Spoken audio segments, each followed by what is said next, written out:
आज हम लोग एक तो जो मैंने होमवर्क दिया था कल, एक तो उसके ऊपर थोड़ा सा डिस्कस करूंगा, नंबर 1।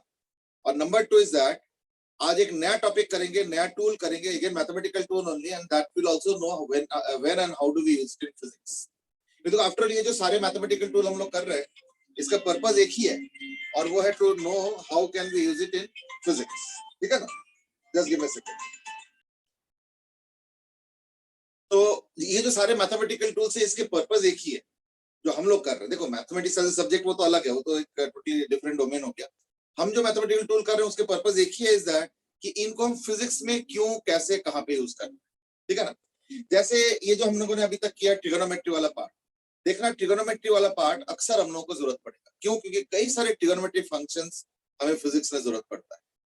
12th में तो बहुत ज्यादा जरूरत पड़ता है, 11th में भी कई जगह जरूरत पड़ता है। जैसे एक चैप्टर आएगा, वैसे थोड़ी देर बाद आएगा लास्ट की तरफ, that is called as simple harmonic motion. Simple harmonic motion में क्या होता है ना, जैसे पेंडुलम, पेंडुलम को यूं लटका के अगर ऐसे करके छोड़ दो तो क्या होता है, ऐसे जो ऑसिलेशन करते हैं, है ना? ये जो ऑसिलेशन होता है that is nothing but a sine function, नहीं तो कॉस फंक्शन, या तो साइन फंक्शन या तो कॉस फंक्शन। तो मैं इक्वेशन लिख देता हूँ, इसको नोट मत करना, कोई जरूरत नहीं, इसके ऊपर बहुत हम लोग डिटेल में डिस्कस करेंगे, but this just to familiarize you कि इसका ये जो हम लोग डिस्कस कर रहे हैं ट्रिगोनोमेट्री, फिर आज हम लोग बाइनोमियल थ्योरम डिस्कस करेंगे, इससे क्या रेलेवेंस। तो ये जो पेंडुलम का मोशन होता है ना, ये पेंडुलम का मोशन होता है, ठीक है ना? पेंडुलम का मोशन होता है। इस मोशन का पूरा डिस्क्रिप्शन हम लोग ऐसे करते हैं, x equal to a sine. अब जरा देखो, now you might be thinking कि ट्रिगोनोमेट्री में हमने 10 तक तो कर लिया था, 0, 30, 45, 60, 90, अब उससे आगे क्यों जाना पड़ रहा है ना? देखो, again I will tell you one thing, don't note this equation, इसको इक्वेशन नोट करने की जरूरत नहीं है, इसके ऊपर पूरा चैप्टर है, तो उस समय तो बहुत डिटेल में करेंगे। This just to give you glimpse कि देखो ऐसे भी हमें करना पड़ेगा। तो ग्लिम्प्स क्या है? तो देखो जरा खुद सोचो, जैसे जैसे टी बढ़ेगा, थोड़ा आराम से सोचना, जैसे जैसे टी बढ़ेगा, जैसे मान लो ओमेगा है सपोज π/2, सपोज, यानी इसको ओमेगा बोलते हैं, by the way this is a Greek symbol called omega. तो क्या हो जाएगा, a sin π/2 into t। अब जरा सोचो, t जिस समय सपोज 50 सेकेंड्स है, तो उस समय क्या होगा? तो t की जगह 50 पुट करोगे, तो 50/2 करोगे 25, यानी at t is equal to 50 seconds. फिर से मैं बोल रहा हूँ, इसे नोट करने की कोई जरूरत नहीं, जस्ट सुनो, just to get a feel कि हमने ट्रिगोनोमेट्री क्यों पढ़ा है। तो t इज 50 सेकेंड में x कितना होगा, a sin 25 पाई। अब बताओ हमें क्या चाहिए, sin 25 पाई का वैल्यू चाहिए। तो अगर हम नॉलेज रखते हैं सिर्फ 0 to 90 डिग्री का, तो इससे सॉल्व तो नहीं कर पाएंगे। अच्छा, जबकि देखो ये कोई कठिन क्वेश्चन नहीं है, क्वेश्चन में क्या है, 25 पाई बड़े आराम से निकल जाएंगे। अगर तुम याद करके देखो, हमने क्या बताया था कि हर एंगल में से 360 यानी 2 पाई माइनस करते जाओ, तो जो रिमाइंडर बचता है उसी से हमें मतलब है। यानी ये क्या हो जाएगा, इक्विवेलेंट टू a sin पाई, यानी a sin 180 डिग्री। अब साइन 180 डिग्री क्या होता है ना, उस दिन हमने रूल के हिसाब से सीखा है, क्या सीखा है, sine 180 degree is equal to 0, तो यानी दिस इज इक्वल टू 0। ये 50 सेकंड्स पे, पर 50.1 सेकंड पे कहीं और होगा, 50.2 सेकंड्स पे कहीं और होगा, 50.3 सेकंड्स पे कहीं और होगा, बट 50 सेकंड्स पे कहां पे है ना, X is at origin. Origin मतलब होता है 0। ऑब्वियसली जानबूझ के मैंने थोड़ा इजी एग्जांपल लिया just to make you feel, but trigonometry में एंगल 90 डिग्री से भी ज्यादा का क्या जरूरत पड़ जाता है, उसका एक छोटा सा एग्जांपल मैंने दिया। और याद रखना, ये जो चैप्टर है ये है SHM, ये 14th चैप्टर है, ये 14th चैप्टर है, और 14th चैप्टर का स्टार्टिंग इससे होता है, ये तो उसका बिल्डिंग ब्लॉक है। फिर ऑब्वियसली इससे भी एडवांस चीजें हम लोग उस चैप्टर में करेंगे, और वहां पे भी ट्रिगोनोमेट्री का जरूरत पड़ता है। अच्छा, एक ऑप्शन ही होता है कि चलो जिस समय चैप्टर आएगा उस समय पढ़ो, तो फिर पता क्या होता है, फिजिक्स पढ़ रहे फिर बीच बीच में मैथ्स पढ़ो, फिर फिजिक्स पढ़ रहे फिर थोड़े दिन के लिए मैथ्स पढ़ो। तो इससे अच्छा है कि पहले मैथ्स टूल निकाल लेते हैं जो हमें जरूरत है फिजिक्स में, चाहे वो चैप्टर 2 में जरूरत हो, चाहे 7 में जरूरत हो, चाहे 9 में जरूरत हो, चाहे 14। जैसे वो जो ट्रिगोनोमेट्री का बड़े एंगल्स का है, वो हमें मेनली जरूरत पड़ता है एक तो चैप्टर 3 में और चैप्टर 14 में सबसे ज्यादा जरूरत पड़ता है, ठीक है ना? और भी बीच में छिटफुट जरूरत पड़ता है, बट मेन जो जरूरत पड़ता है वो है चैप्टर 3। अच्छा नहीं, एनसीईआरटी के हिसाब से चैप्टर 4, सॉरी, एनसीईआरटी के हिसाब से चैप्टर 4, तो चैप्टर 4 और चैप्टर 14, ये दो जगह पे देखना, ट्रिगोनोमेट्री जो होंगे वो सब बड़े बड़े एंगल्स के होंगे जो हमने लास्ट क्लास में सीखा था, ठीक है ना। चलो आज स्टार्ट करते हैं। कुछ पूछ रहे थे? हाँ, जय कुमार हैंड रेस्ट। हाँ बोलो। a sin 25 पाई को आपने a sin पाई कैसे लिख दिया? याद करके देखो, मैंने क्या बताया था, कितना कितना से डिवाइड करना होता है? 360। Yes sir. तो 360 मतलब रेडियन में क्या होगा? 2 पाई। Yes sir. और उसके बाद क्या लेना होता है? रिमाइंडर लेना होता है। Yes sir. ओके, अब एक काम करो, 25 पाई को 2 पाई से डिवाइड करो तो क्या होगा? तो रिमाइंडर क्या है? पाई है। Okay sir. यानी हमें पाई से मतलब है। अब हमें कोई 25 पाई वाई से कोई मतलब नहीं, क्योंकि याद करके तो मैंने क्या बताया था, बड़े एंगल्स चाहे कितना भी बड़े हो, लाखों करोड़ों एंगल्स हो, हजारों हो, 10,000 8,000 9,000, हमें कोई दिक्कत नहीं। हम सीधे 360 से या 2 पाई से डिवाइड करेंगे, डिपेंडिंग ऑन के वो डिग्री में है या रेडियंस। और उसके बाद जो रिमाइंडर बचता है इसके, तो रिमाइंडर क्या बचा? पाई। तो देखो मैंने लिखा पाई और आ गया। चलो, ये तो हमने जिस दिन हमने ट्रिगोनोमेट्री डिस्कस किया था उस दिन हमने डिटेल में बताया था। तो I hope you are now able to connect it. तो देयरफॉर ये जो क्वेश्चन मैंने दिया t 50 सेकंड पे बताओ, ये तब तक नहीं बता पाओगे जब तक ये वाला टेक्निक जो मैंने उस दिन सिखाया था ये तुमको ना पता हो, ठीक है। अच्छा, यहाँ पे ना अब एक थोड़ा सा मेरे लिए एक दिक्कत हो रहा है, इज दैट जैसे कई लोग हो सकता है कि लास्ट क्लास अटेंड किए थे, कई लोग 2-3 क्लास पहले का भी अटेंड किए हैं, तो मुझे ना थोड़ा सा बताते जाना, सो दैट क्या है कि मेरे पास जितने भी ऑनलाइन क्लासेस है, ऑनलाइन वाले सारे रिकॉर्डेड है, तो मैं ऐप में डाल दूंगा, एक बार ना वो जरूर देख लेना। और देख के देख लेना कि कौन कौन से क्लासेस तुम लोगों ने नहीं किया, ठीक है ना। अगर नहीं किया तो इन दैट केस देखो, अभी एक आध और धीरे धीरे ज्वाइन करेंगे, तो उनके साथ जो है ना मैं एक बार बैकअप क्लासेस भी कुछ दे दूंगा, सो दैट क्या ना जो हमने ऑलरेडी जैसे कवर कर लिया, जैसे ट्रिगोनोमेट्री वाला पार्ट, ये इंपॉर्टेंट है, ये छूटना नहीं चाहिए। तो अगर किसी का छूटा हुआ है तो मुझे बस एक मैसेज कर देना। मैसेज करने का नंबर वही है 9225 वाला, ठीक है ना। इस नंबर पे मैसेज कर देना कि ये वाले टॉपिक्स मेरे छूटे हैं या नॉट। जस्ट 1-2 दिन के लिए वेट कर लो, मैं पहले ऐप के अंदर बैच बना के सबको इंक्लूड कर देता हूँ और सारा वीडियोस डाल देता हूँ। वीडियोस में सारे टॉपिक वाइज रहेगा, तो उसके बेसिस पे तुमको भी आइडिया लगता है, ठीक है ना। चलो, anyway let's start today's agenda, यानी today's topic. Today's topic is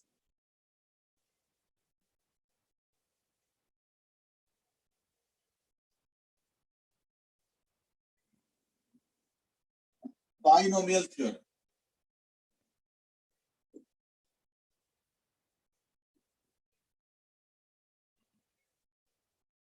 And we will not only learn binomial theorem, but we will also learn what is its relevance in physics. बहुत ज्यादा एग्जांपल्स तो आज नहीं करा पाएंगे, बट एक दो एग्जांपल जरूर करना चाहेंगे, जिससे कि हमें आइडिया लग जाएगा कि बाइनोमियल थ्योरम का आखिर में यूज क्या है। तो पहली बात तो what is binomial theorem. But before I introduce binomial theorem, I will introduce another thing, and that is called as Pascal's triangle. कुछ लोग हो सकते हैं जो लोग थोड़ा सा मैथमेटिक्स में एक्स्ट्रा इंटरेस्ट लेते हैं, हो सकता है कि पास्कल्स ट्रायंगल के बारे में थोड़ा बहुत आइडिया हो। I don't know, I am just guessing, ठीक है। चलो, तुम लोग वैसे कोई बताना चाहेंगे कि पास्कल्स ट्रायंगल होता क्या है? एनी आइडिया किसी को?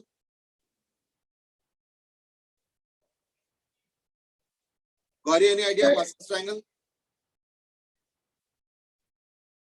किसी को नहीं आइडिया? हाँ बोलो बोलो बोलो। सर मुझे कुछ इतना याद है कि फर्स्ट नंबर लिखते हैं, फिर उसके बाद वो लिखते हैं, और जो एडजेसेंट होते हैं उनका सम उसके नीचे आता है। फिर सर मतलब हर दो एडजेसेंट का सम उसके जस्ट नीचे आता है। और कुछ याद है? चलो कोई बात, इतना ही काफी है। Pascal's triangle is a very fascinating triangle. जब पूरा ट्रायंगल बनेगा तुमको भी लगेगा अरे वाह, ये क्या जादू जैसी चीज है, मतलब, है ना। देखते हैं क्या जादू है। सबसे पहली बात तो स्टार्ट्स विद 1, सिंपलेस्ट नंबर, फिर 1 1 से इसमें क्या है ट्रायंगल में, इसके बाद से शुरू होता है इसका असली कहानी। कोने में हमेशा 1 1 रहेगा, जैसे यहाँ पे 1 होगा, उसके बाद इसके नीचे क्या होगा ना, 1 और 1 ऐड करके क्या बनता है 2 ना, तो फिर ये 2 रहेगा, और कॉर्नर पे 1, कॉर्नर पे हमेशा 1, स्टार्ट में और एंड में हमेशा 1 होगा। अब अगले लाइन पे आ जाओ, तो कॉर्नर पे तो 1, उसके बाद क्या है 1 + 2 3, 2 + 1 3 और कॉर्नर पे 1। समझ में आ रहा है ना कैसे बनता जा रहा है? यानी एक लाइन के बाद जो नीचे वाला लाइन बनता है वो कैसे बनेगा ना, कॉर्नर्स पे 1 1 और बीच बीच में जो नंबर्स है वो ऊपर के जो 2 नंबर्स है उनको ऐड करके। मैं एक दो और लाइन बताऊंगा ना, देखना एकदम क्लियर हो जाएगा, बहुत आसान चीज। अगला देखो, स्टार्ट 1 से, हमेशा स्टार्ट 1 से होगा। अगला क्या होगा, 1 + 3 4, फिर 3 + 3 6, 3 + 1 4 और लास्ट में हमेशा 1। अब एक काम करो, कोई एक जना वॉलंटियर करो, वॉलंटियर के मैं ही पॉइंट आउट कर देता हूं। चलो नमित तुम बताओ बेटे, अगला लाइन पे नंबर्स बताओ। नमित तुम एक एक करके नंबर बताओ। Yes, sir. 1, 4 + 1 5, 4 + 6 10, 6 + 4 10, 4 + 1 5, 10 1. चलो ठीक है, गौरी एक और लाइन, उसके बाद मैं कुछ बताऊंगा। Gauri next line quickly. Sir, 1 6 15 20 15 and 6 1. Okay, अब तुम बोलते जाओ, वो सोच रहे होंगे कि ट्रायंगल बनता जा रहा है, बनता जा रहा है, इसके क्या राज है। The most fascinating part is that ये जो मैं लिख रहा हूं ना, these numbers are coefficients of the expansion a plus b to the power n. All these numbers, interestingly, all these numbers are coefficient of a plus b to the power n. अब ये जो मैंने लिखा है, ये हो सकता है कईयों को थोड़ा बहुत रिलेट हो रहा है इससे और कईयों को रिलेट नहीं भी हो रहा। चलो कोई दिक्कत नहीं, डोंट वरी। अब मैं इसको समझाता हूं। क्या लिखा मैंने, all these numbers are coefficient of a plus b whole to the power n। आ गया ना? तो स्टार्ट करता हूं। देखो, a plus b to the power 0, तो एनीथिंग टू द पावर 0 क्या होता है, 1 होता है ना। ये लो जी 1 हो। ये तो बहुत सिंपल हो गया। आगे क्या है ना, आगे देखो, a plus b to the power 1, a plus b to the power 1 मतलब a plus b हुआ है या नहीं। तो इसको मैं कैसे लिख रहा हूं जरा ध्यान से देखो, 1a plus 1b। अभी वो जादू का पता नहीं चलेगा, अभी एक दो लाइन और होने दो, तब देखना तुम उसको और अच्छे से कनेक्ट कर पाओगे। a plus b to the power 2 क्या होगा, 1a² plus 2ab plus 1b²। कुछ तो है इसके अंदर, एकदम ऐसे कोई रैंडम ट्रायंगल तो नहीं है ना, कहीं तो कुछ कुछ मेल खा रहा है। अब अगला जब लाइन लिखूंगा तब देखना तुम अच्छे से इसको पकड़ पाओगे कि अच्छा ये हुई ना राज। तो अगला है a plus b whole cube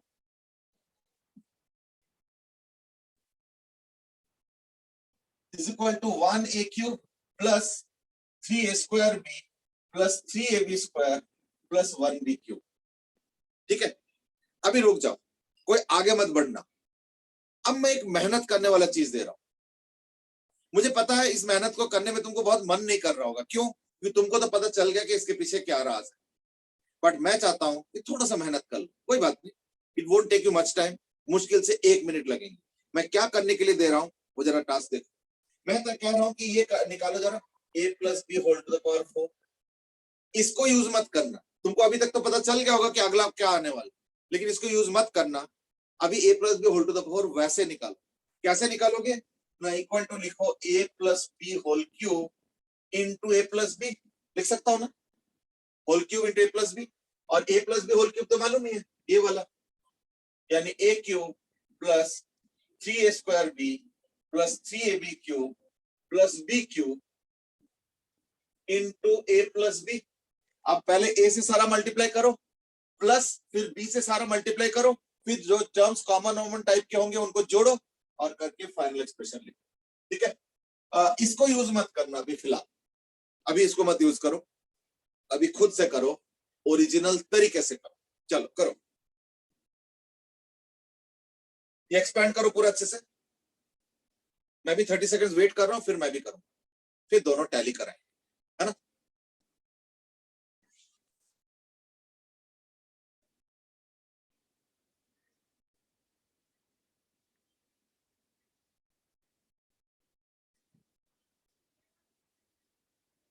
चलो अब मैं भी स्टार्ट कर रहा हूँ, मुझे अपना करने दो, तुम अपना करो, एक दूसरे का देखने की जरूरत नहीं। ए के साथ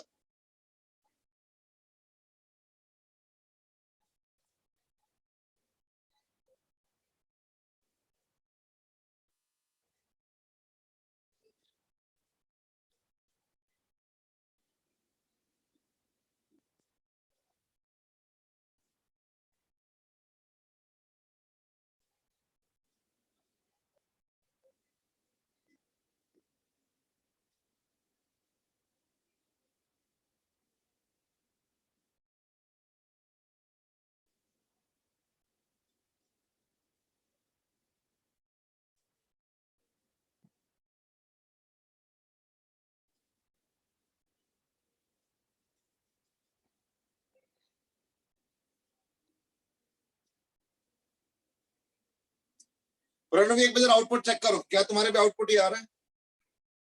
यस सर, ये आ रहा है। बिल्कुल सही। कैसे किया? बड़ा सिंपल किया, मैंने कोई कॉम्प्लिकेशंस नहीं किया। मैंने क्या किया, पहले ए के साथ मल्टीप्लाई कर दिया इस पूरे को, तो a cube into a is A4, 3a square b into a 3a cube b, 3ab square into a 3a square B square, b cube into a is ab cube.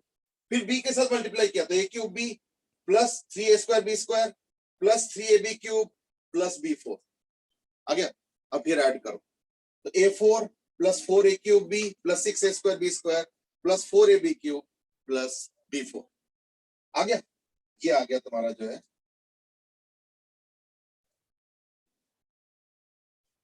अब क्लियर है, A4 plus ये सारा कुछ। अब एक काम करते हैं, हम ट्रायंगल पे वापस चलेंगे। ट्रायंगल के हिसाब से क्या होना चाहिए,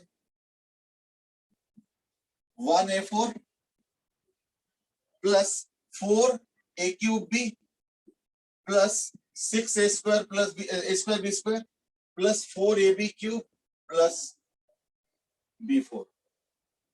अब आइडिया क्लियर हो गया? सर हाँ बोलो। मैं ये समझ नहीं आया, 4 में ए क्यूब पता कैसे चला कि ए क्यूब आएगा?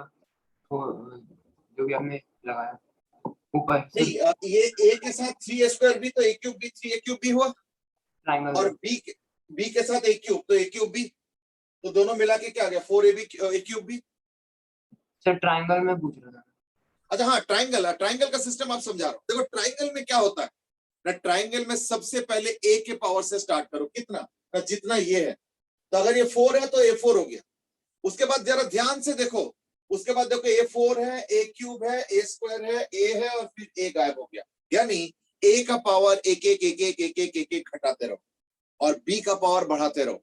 तो b का पावर कितना है ना, b का पावर यहाँ पे 0 है। फिर देखो b to the power 1, b to the power 2, b to the power 3, b to the power 4।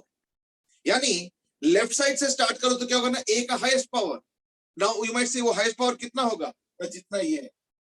तुम जरा क्यूब को भी फॉलो करो, क्यूब में भी यही हुआ है। देखो a plus B whole cube, तो सबसे पहले क्या है ना a क्यूब, 3 है ना, तो ये भी 3। फिर जरा a का पावर को ट्रैक करो, 3 2 1, यहाँ पे a है नहीं, लास्ट वाले में a है नहीं, मतलब a का पावर 0।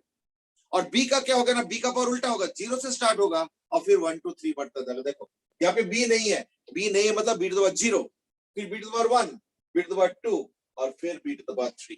तो ये स्कीम फॉलो हो रहा है इवन 4 वाले में। कैसे नहीं, देखो A4 हो गया, अब a का पावर घट रहा है, a cube a to the power 2 1 0, और b का उल्टा, b का to the power 0, b to the power 1, b to the power 2, b to the power 3 और b टू द पावर 4। अब जो अगला होगा, I don't think you need any assistance. एक काम करो, a प्लस बी होल 5 अब खुद लिख लो, इसको हेल्प लिख।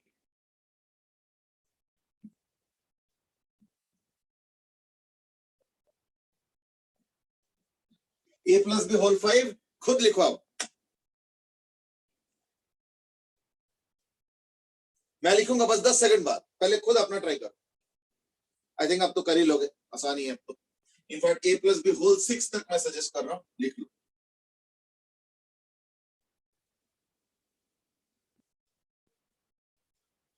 a plus B whole to the power 5, I hope कि तुम लोगों ने लिख लिया होगा। अब मैं फटाफट फिलअप कर रहा हूं। सबसे पहले 1 इंटू a5, 5 से स्टार्ट होगा और फिर 1 पावर ऑफ a एक एक घटता जाएगा। तो 5a4b plus 10 a cube b square plus 10 a square b cube plus 5ab4 plus 1b5। देखो ए का पावर देखो, ए का पावर देखो जरा ध्यान से, 5 4 3 2 1 0, लास्ट में ए है नहीं यानी ए टू द पावर 0, और बी का पावर उल्टा 0 यानी बी नहीं है यानी बी टू द पावर 0, फिर बी टू द पावर 1 2 3 4 5।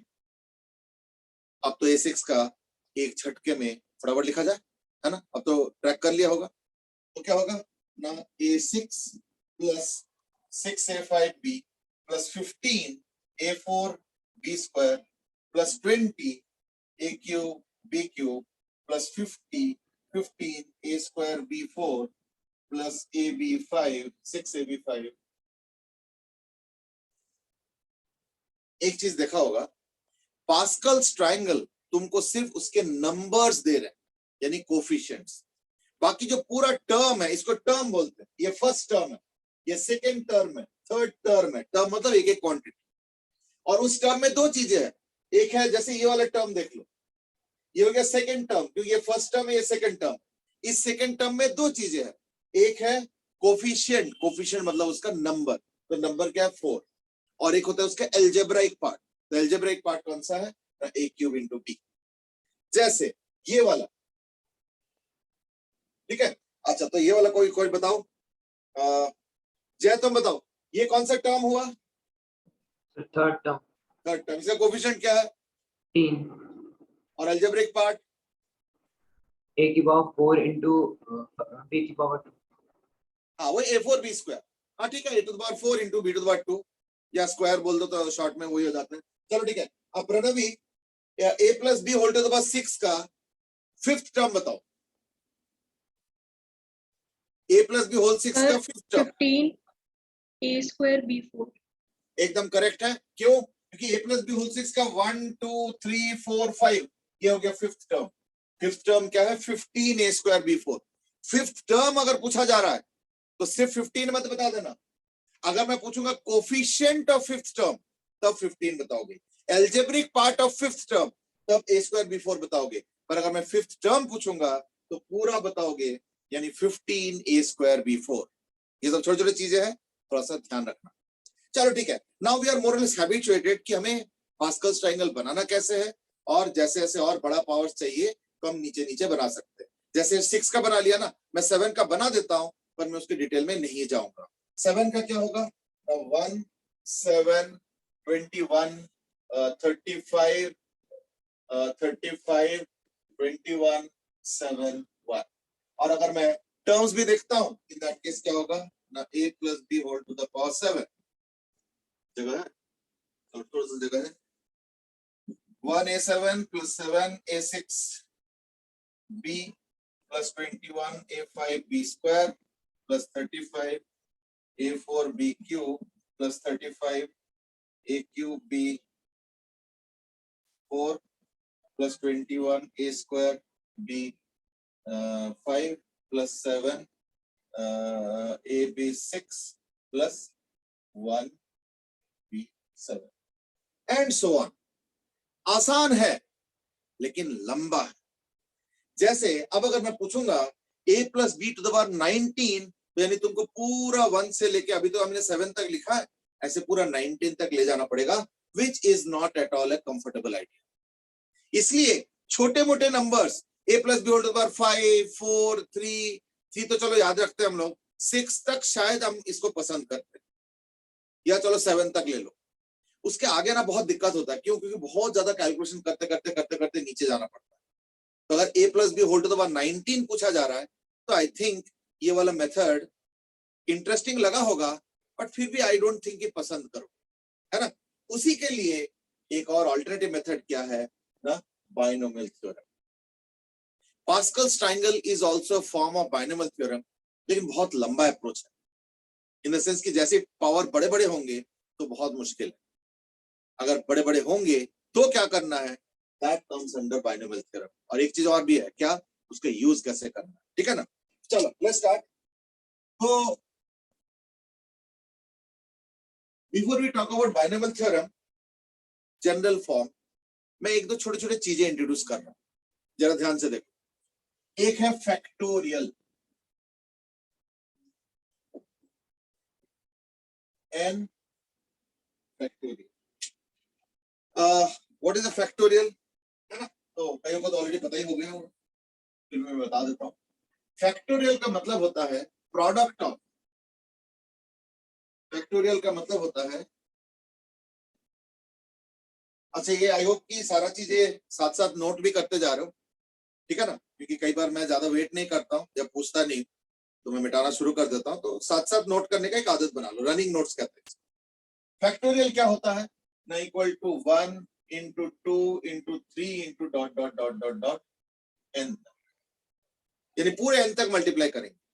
जैसे सपोज मुझे चाहिए फैक्टोरियल 1, क्या होगा 1 ओनली, क्योंकि 1 से स्टार्ट हुआ और वहीं पे खत्म हो गया, इक्वल टू 1।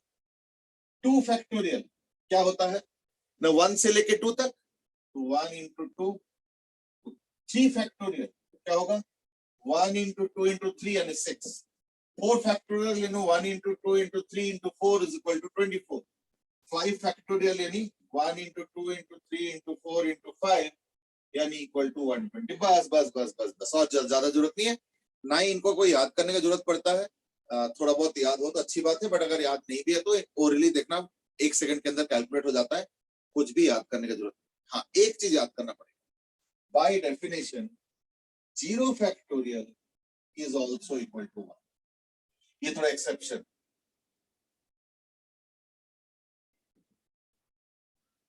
ठीक है। Now I am saying it is an exceptional cases because अगर मैं 1 फैक्टोरियल 3 फैक्टोरियल देखता हूं तो क्या होगा 1 इंटू 2 इंटू 3 तक। अब अगर 0 फैक्टोरियल देखता हूं तो 1 into 2 into 3 into 4 into 5 into 6 करते जाओगे, 0 तो कभी नहीं आएगा, है ना? इसलिए फैक्टोरियल का जो डेफिनेशन है उस हिसाब से 0 फैक्टोरियल उतना फिट नहीं बैठता, पर चलो कोई बात नहीं, हमने करा कि भाई चलो ठीक है रहने दो, कोई बात नहीं। 0 फैक्टोरियल इज डिफाइंड एज 1। अब ये थोड़ा सा मैथमेटिकल इंट्रिकेसी है, जो कि अगर हम ज्यादा डिटेल में जाएंगे तो बहुत लंबा हो जाएगा, इसलिए मैं अवॉइड कर रहा हूँ थोड़ा सा। पर देखना जब तुम लोग डिस्कस करोगे फैक्टोरियल मैथ्स में, तो देखना काफी डिटेल में डिस्कशन होता है, तो वहां पे 0 फैक्टोरियल का भी 1 का जस्टिफिकेशन दिया जाता है, ठीक है ना? अभी तो फिलहाल just know that 0 factorial is equal to 1। बस एक ही एक्सेप्शनल केस है और कहीं कोई दिक्कत नहीं है, बाकी बिल्कुल रूटीन चीज है। हाँ, नेगेटिव नंबर्स का कोई फैक्टोरियल नहीं, सिर्फ 0 1 2 3 4 5 6 अप टू जितना मर्जी नंबर उनके फैक्टोरियल होता है। तो defined only for, not defined for negative numbers. ये नेगेटिव नंबर्स के लिए डिफाइंड नहीं, सिर्फ 0 से लेके पॉजिटिव नंबर्स और वो भी नेचुरल नंबर्स, ठीक है, उसके लिए डिफाइंड। अच्छा नाउ मैं से आप तो बाइनोमियल थ्योरम कराने वाले थे, ये कहां से आ गया एक दूसरा चीज फैक्टोरियल? एक्चुअली अभी फैक्टोरियल नहीं, अभी एक और चीज भी आएगा, इसको हम लोग बोलते हैं एज कॉम्बिनेशन।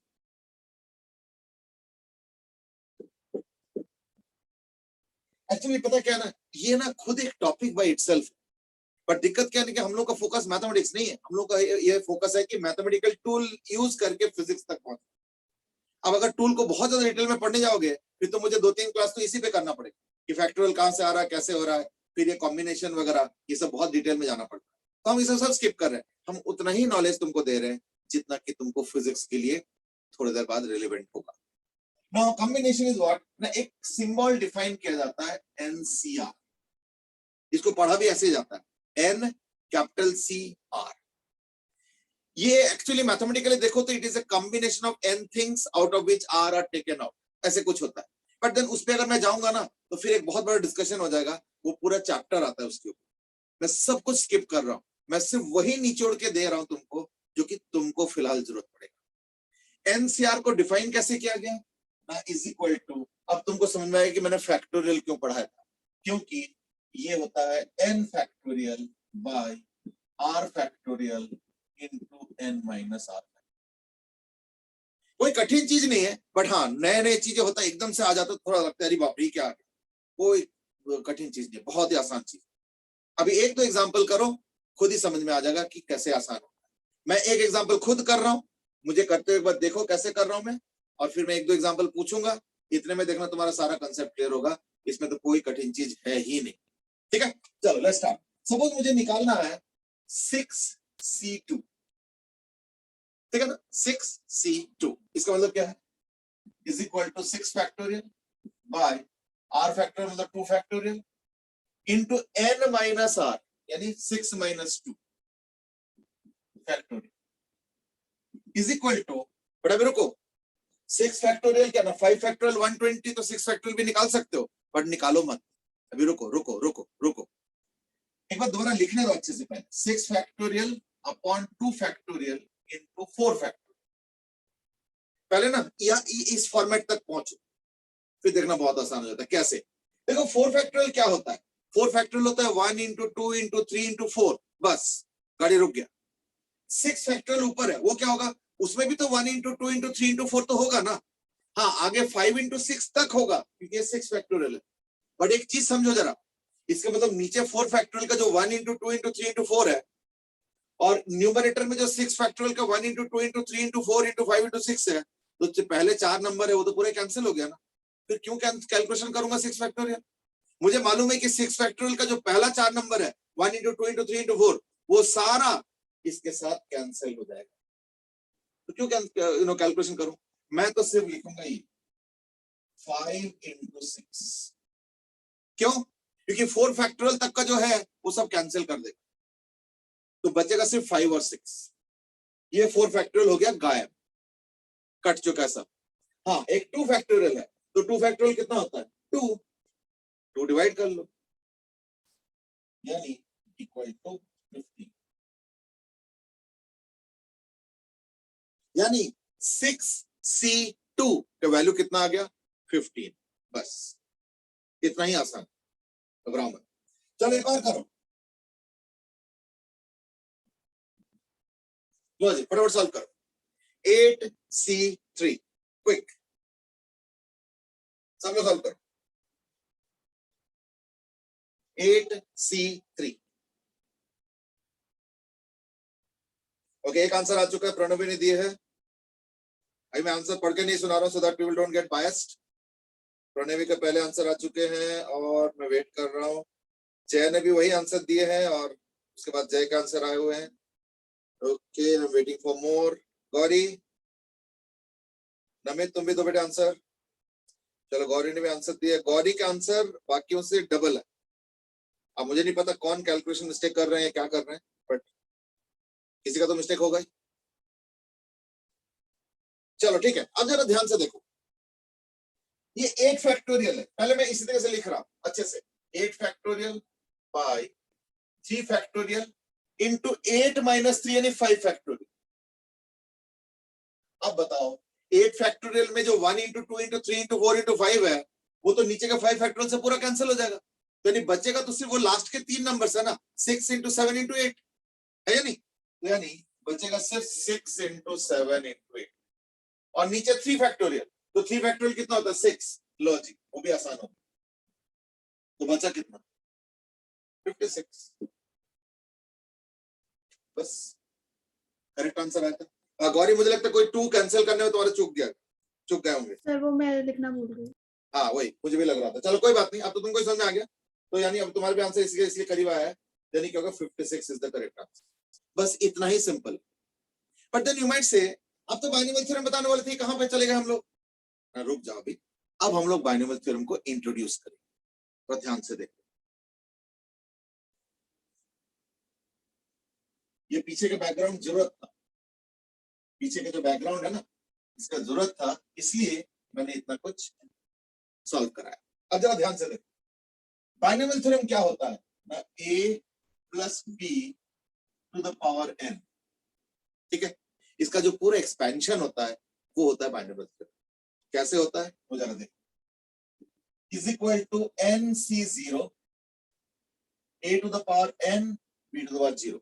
मैं b टू द पावर 0 को अवॉइड कर सकता हूं लिखना, पर मैं अवॉइड करना नहीं चाह रहा क्योंकि मैं एकदम सीक्वेंस में चल रहा हूं। b टू द पावर 0 मतलब 1, उसको तुम हटा भी सकते हो, मत हटाओ, उससे सीक्वेंस बनेगा। अगला nc1, अब देख रहे हो ये 0 के बाद क्या होगा 1, a का पावर 1 घटेगा तो a to the power n minus 1, और b का पावर 1 बढ़ेगा into b to the power 1 plus nc2, nc0 nc1 अब nc2 into a to the power अब एक और घटेगा n-2 b to the power 2 plus nc3, ठीक है ना, समझ रहे हो ना, देख लो अच्छे से। तो ये हो गया n 0, फिर n-1 1 और ये 1, तो अब पूरा सीक्वेंस इसी तरह से चलेगा। a to the power एक और पावर घटेगा b to the power 3 plus जब तक सारा कुछ खत्म नहीं हो जाता है, लास्ट टर्म क्या आएगा by the way, plus ncn a to the power 0 b to the power n। यानी ऐसे टर्म्स एक के बाद एक लिखते जाओ। पहला टर्म स्टार्ट होगा nc0, फिर nc1, फिर nc2, nc3, nc4, nc5, nc6 करते करते ncn। ये हो गया कोफिशिएंट का हिसाब। a का पावर क्या होगा ना, अगर यहाँ पे n है तो a का पावर n से स्टार्ट होगा और फिर n-1, n-2, n-3, n-4, n-5 इस तरह से घटता जाए। और b का पावर क्या होगा, 0 से स्टार्ट होगा, फिर b to the power 1, b to the power 2, b to the power 3 करते लास्ट वाले टर्म में b to the power n। ये होता है बाइनोमियल थ्योरम, ठीक है। अब तुमको लग रहा होगा अरे बाप रे, तो कुछ तगड़ा सा थ्योरम आ गया। चलो कोई बात नहीं, इनिशियली हर नया चीज थोड़ा अजीब सा ही लगता है, बट इट्स वेरी इजी। मैं एग्जांपल देता हूँ, एग्जांपल वो वाला देता हूँ जो तुम कर चुके हो तो ज्यादा अच्छा समझ पाओ, ठीक है ना। तो सबसे पहले एग्जांपल, सबसे पहला एग्जांपल,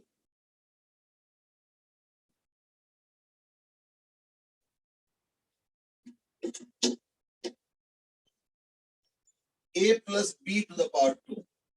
मुझे पता है तुम बोला अरे ये तो हमने क्लास 6 में पढ़ लिया था, 7th में पढ़ लिया होगा शायद, कोई बात।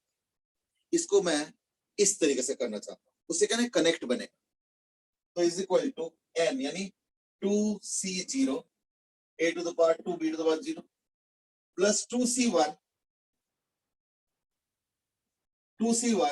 a to the power 1 b to the power 1 plus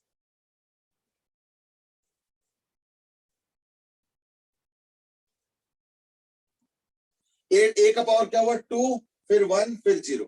b का पावर क्या हुआ 0, 1, 2 और कोफिशिएंट क्या हुआ 2c0, 2c1, 2c2, बस। तो 2c0 क्या होगा ना, 2c0 is equal to 2 factorial by 0 factorial into 2 factorial, तो 1 ही होगा, यानी equal to a square plus 2c1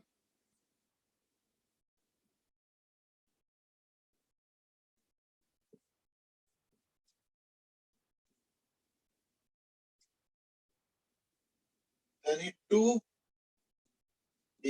plus 2c2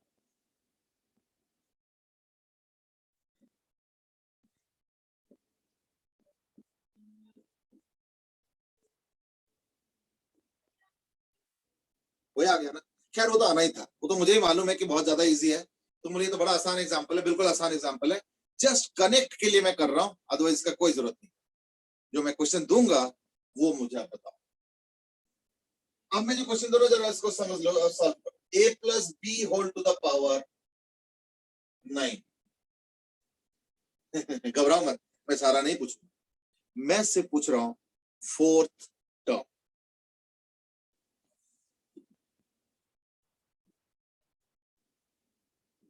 मैं एक बार फिर से याद दिलाना चाहूंगा, देखो ये फर्स्ट टर्म हो गया, ये सेकंड टर्म होगा, फिर ये थर्ड टर्म है, फिर फोर्थ टर्म है, फिर फिफ्थ आएगा, 6, 7, 8 करते लास्ट टर्म। ये हम लोग लास्ट टर्म कहते हैं। तो तुमसे मैं पूछ रहा हूं फोर्थ टर्म, बस और कुछ नहीं।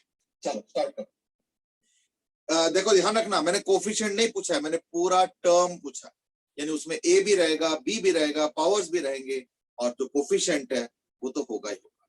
चलो स्टार्ट करो। Fastest finger.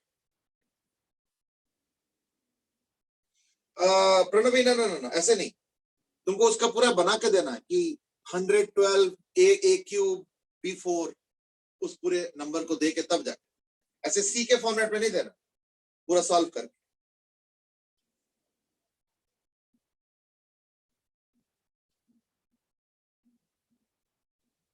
जो प्रणवी तुमने स्ट्रक्चर या फॉर्मेट दिया वो तो ठीक है, लेकिन इसको अच्छे से करके दिखाओ।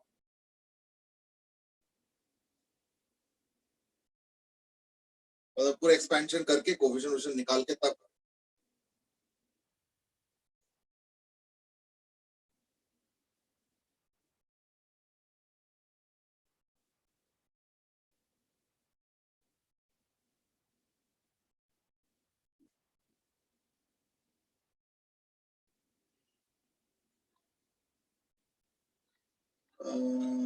नमित दिया है 9a6b क्यूब, प्रणवी दिया है 84a6b क्यूब, जय ने भी इसके पहले दे चुके हैं वैसे तो 84a6b क्यूब।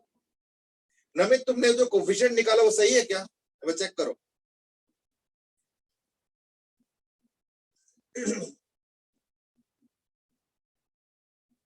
चलो पहली बात तो इसका फॉर्मेट क्या होगा वो देखते हैं, फिर उसको सॉल्व करके क्या आएगा वो देखते हैं। देखो फर्स्ट टर्म क्या होता है NC0, सेकेंड टर्म में NC1, थोड़ा सा नंबर का ध्यान रखना, थर्ड टर्म में NC2, फोर्थ टर्म में होता है NC3। ये छोटे छोटे चीजें बड़ा इंपॉर्टेंट है, ये ध्यान रखना। तो हमारे लिए भी NC3 हो जाएगा, तो फोर्थ टर्म क्या हो जाएगा 9C3। ठीक है, 1 2 3 4, चौथे टर्म में 3 होता है, तीसरे यानी थर्ड टर्म में 2 होता है, सेकंड टर्म में 1 होता है। तो ये थोड़ा सा ट्रेंड समझ में आना चाहिए। और उसके बाद क्या होगा ना, देखो फर्स्ट टर्म में होगा 8 टू द पावर 9, फिर 8, फिर 7 और फिर 6, यानी 8 टू द पावर 6। और बी का क्या होगा, स्टार्ट होगा b टू द पावर 0, फिर b to the power 1, b to the power 2 और b टू द पावर 3। ये हो गया b टू द पावर 3। ठीक है, अब रह गया 9C3, उतना ही रह गया बस। तो 9C3 कैसे कैलकुलेट करूं?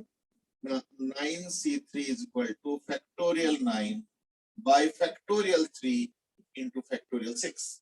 तो फैक्टोरियल 9 में से जो पहला 6 हो तो कैंसिल हो जाएगा, फिर नीचे फैक्टोरियल 6 है, तो बचेगा कौन सा 7 8 9, यानी equal to 7 into 8 into 9 upon, ये तो पूरा कैंसिल हो गया 3 फैक्टोरियल। तो 3 फैक्टोरियल तो क्या होता है 6 होता है, हमने थोड़ी देर पहले किया, यानी 6 है,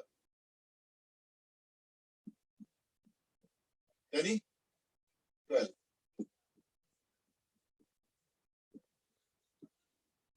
बस तो ये हो गया fourth term is equal to 84। ठीक है, एक बार अच्छे से देख लो, किसी को दिक्कत? नमित अब समझ में आ गया बेटे तुमको ये कोफिशिएंट वाला? Yes sir. गौरी बेटे कनेक्ट हो रहा है? Yes, sir. सॉल्व हो गया था? Yes, sir. चलो good.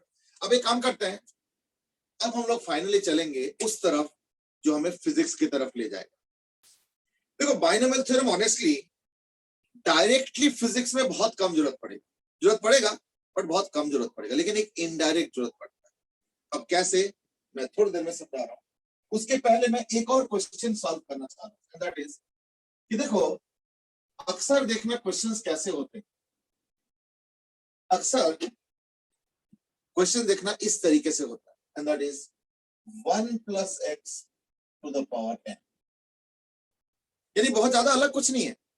It is just that a के जगह हो गया 1 और b के जगह हो गया x, तो कोई नया तो कुछ नहीं हुआ। तो मेरे जो फॉर्मूला था उसमें अंदर पुट करता जाऊंगा, तो क्या आएगा ना NC0, तो NC0 क्या होता है ना 1 होता है, 1 होता है उसका कोफिशिएंट 1 इंटू 1 प्लस NC1, या चलो पूरा ही लिखता हूं, चलो ठीक है छोड़ो, ये मैं पहले पूरा लिख देता हूं और फिर इसको सिंप्लीफाई करूं, ठीक है ना। NC0 1 to the power n x to the power 0 plus NC1 1 to the power n minus 1 x to the power 1 plus NC2 1 to the power n minus 2 x to the power 2 plus NC3 1 to the power n minus 3 x to the power 3 plus ऐसे करते करते करते terms आगे बढ़ेंगे। Interestingly अब जरा देखो, इसको सिंप्लीफाई जब करोगे तो क्या निकलेगा। मैं बहुत ज्यादा डिटेल में तो नहीं जाना चाह रहा हूं, लेकिन फिर भी मैं चाहता हूं कि एक फेमिलियरिटी बने। कैसे, देखो जरा ध्यान से। NC0 क्या होता है, n factorial by 0 factorial into n factorial, ये हमेशा 1 होगा, तो 1 ही आएगा। बाकी भी देखो 1 to the power n x to the power 0 यानी क्या हो गया, ये आ गया 1। तो ये ध्यान से देखना, देखिए इंपॉर्टेंट है। वैसे कोई नया चीज नहीं बता रहा हूं, बल्कि a plus b to the power n जो मैंने बताया था वो कईयों के लिए नया होगा, बट अब वो तो पुराना हो गया क्योंकि वो तो हमने बता दिया। अब इसके ऊपर ही हम लोग यूज करके a को 1 पुट कर रहे हैं, b को x पुट कर रहे हैं और उसी को थोड़ा सा दोबारा लिख रहे हैं, कोई ज्यादा हाईफाई नहीं चल रहा। फिर आ जाओ NC1। NC1 क्या होगा ना, n factorial by 1 factorial into n minus 1 factorial. तो यानी सारा तो कट कट जाएगा, एक n बचेगा बस, इज इक्वल टू n। तो यानी यही पे हो गया n into 1 to the power, तो कुछ भी कर लो तो कोई फर्क नहीं पड़ता, इंटू x, तो 1 plus nx plus third term NC2 n factorial by 2 factorial into n minus 2 factorial. तो ये क्या हो जाएगा, लास्ट के दो टर्म बचेंगे n into n minus 1 by 2, यानी plus n into n minus 1 by 2 into x square plus dot dot dot. कोई नहीं, हाँ बोलो। सर NC1 में n कैसे आया? NC1 में, हाँ देखो ये ऊपर क्या है n फैक्टोरियल और नीचे n माइनस 1 फैक्टोरियल। तो n माइनस 1 फैक्टोरियल में क्या होगा, 1 2 3 4 up to n minus 1। Yes sir. और ऊपर क्या है ना, 1 2 3 4 और n तक। तो n के पहला वाला नंबर क्या है, n माइनस 1, तो पूरा कट जाएगा ना। Okay sir. तो पूरा कट गया, बस लास्ट का एक n बच गया, बस ये वाला, इन दोनों को कंपेयर करो, इसलिए वो n रह गया, बस वही n रह गया, ठीक है ना ये चीज। अब मैं इसको थोड़ा करके ही दिखाता हूँ, चलो कोई नहीं डाउट आ गया तो देखो, n फैक्टोरियल को मैं उल्टा लिख रहा हूँ, कैसे ना, n into n minus 1 into n minus 2 into n minus 3 up to 1, और 1 फैक्टोरियल तो ऐसे ही रहने दो। n माइनस 1 फैक्टोरियल क्या होगा, n minus 1 into n minus 2 into n minus 3 dot dot up to 1, multiply करते करते ये सारा देखो कैंसिल हो गया, बचा क्या n, अब कनेक्ट हो रहा है, तो वही n हो गया बस, ठीक है ना। ये आ गया, तो ये आ गया 1 plus x to the power whole to the power n। तो मैं इसको थोड़ा सा अलग से लिख 1,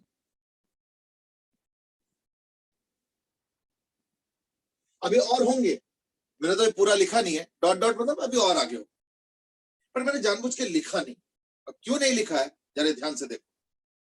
अब एक काम करो, if x is very very small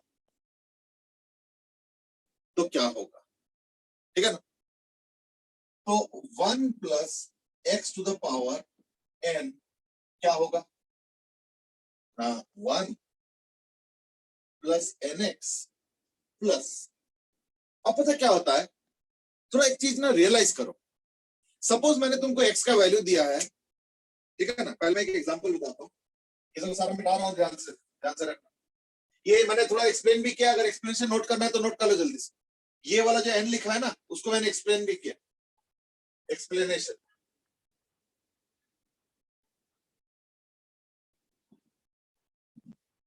इसका एक्सप्लेनेशन मैंने यहाँ लिखा है, तो कैसे n है, तो अगर नोट करना है तो नोट भी कर लो। अच्छा अब देख लो, इधर देखो, if x is very small, तो एग्जांपल ले,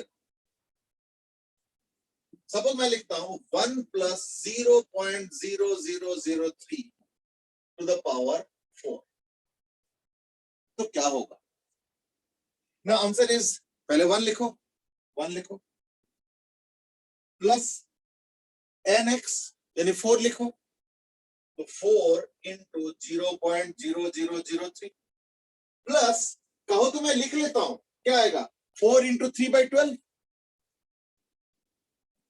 मतलब 4 इंटू 3 12 बाई 2 तो 6 इंटू एक्स स्क्वायर मतलब,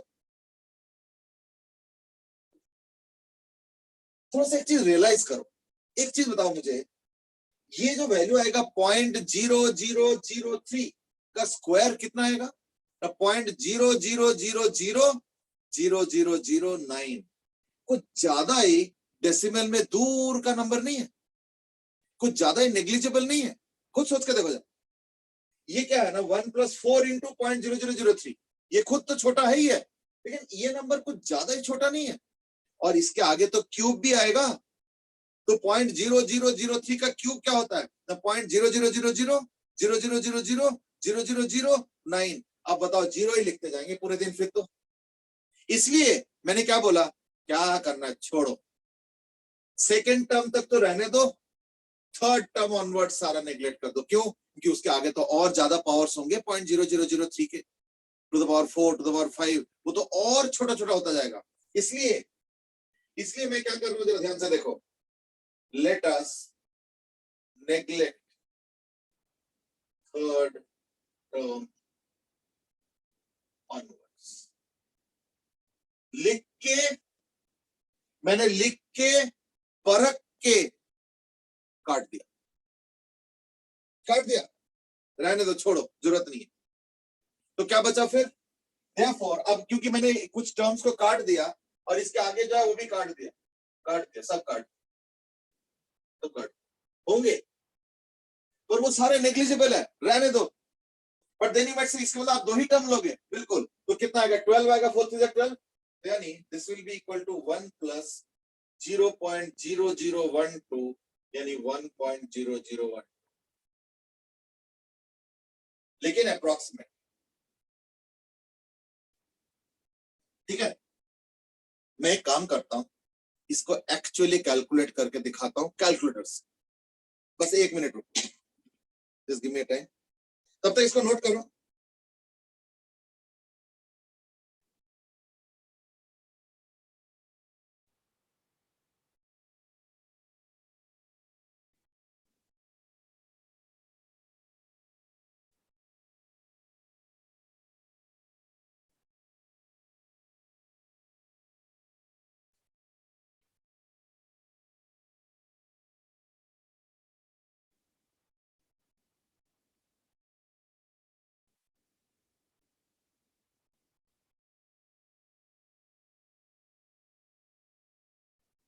हमें साइंटिफिक वाला में जाना पड़ेगा ना शायद,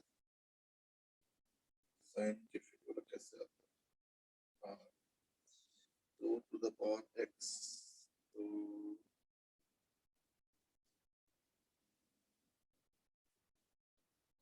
कैसे करना होता है, मुझे ठीक से ना आता नहीं है।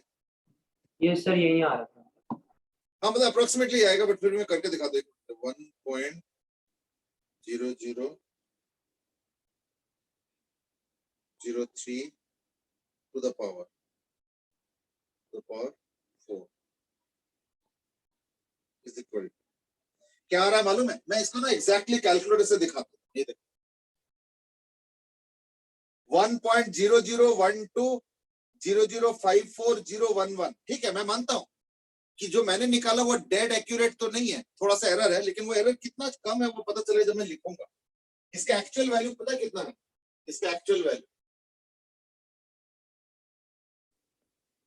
वैल्यू है 1.00120054011। ये लो जी, इसका एक्चुअल है। अब जरा देखो मैंने क्या निकाला, 1.0012, इससे क्या आ रहा है? 1.0012 तो आ रहा है, उसके बाद 2 और 0 है और उसके बाद एक 5 है, बाकी तो और उसके पीछे के डेसिमल, यानी ये वाकई ही नेग्लिजिबल है और ये बड़ा काम का चीज है, फिजिक्स में तो खूब यूज होता है। कैसे यूज होता है? आज तो टाइम कम है, इसलिए मैं सिर्फ एक एग्जांपल दिखाऊंगा, अगले दिन और एग्जांपल्स दिखाऊंगा।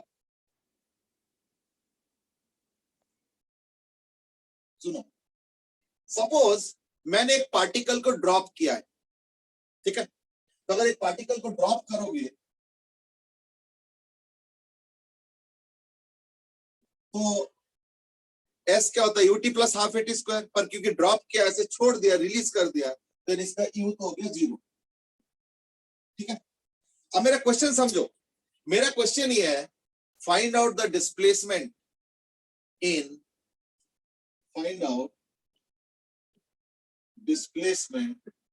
Between 4 second and 4.0001 second.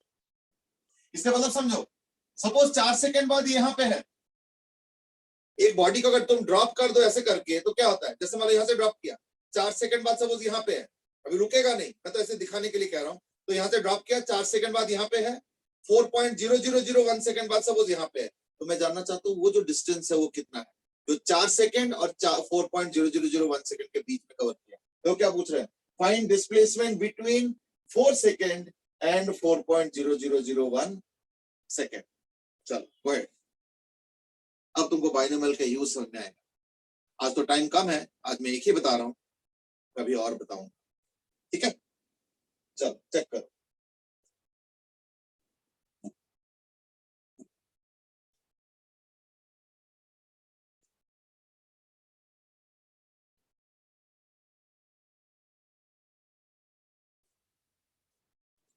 और क्योंकि टाइम कम है तो मैं ना पैरेलली सॉल्व कर रहा हूं, बट अभी मेरा मत देखो, तुम खुद ट्राई करो, दैट्स द बेस्ट, ठीक है।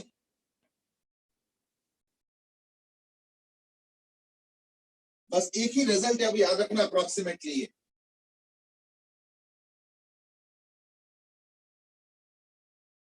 यानी 1 + x to the power n is approximately 1 + nx। बस ये तुमको याद रखना, अब तो कोई ज्यादा कठिन नहीं रहेगी, है ना।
अच्छा, मैंने ना इस क्वेश्चन को काफी अच्छे से डिटेल में एक्सप्लेन करके तब जाके लिखा, तो अब जरा आंसर भी मिला लो एक तो अपना, और अगर करेक्ट आंसर आए तो वेरी गुड, नहीं आए तो इन दैट केस देखो कहां पे एग्जैक्टली चूक हो गया। तो you know it's not a very difficult question at all, but हाँ मैंने अच्छे से डिटेल में पूरा समझाया, जरा अच्छे से देखिए, ठीक है।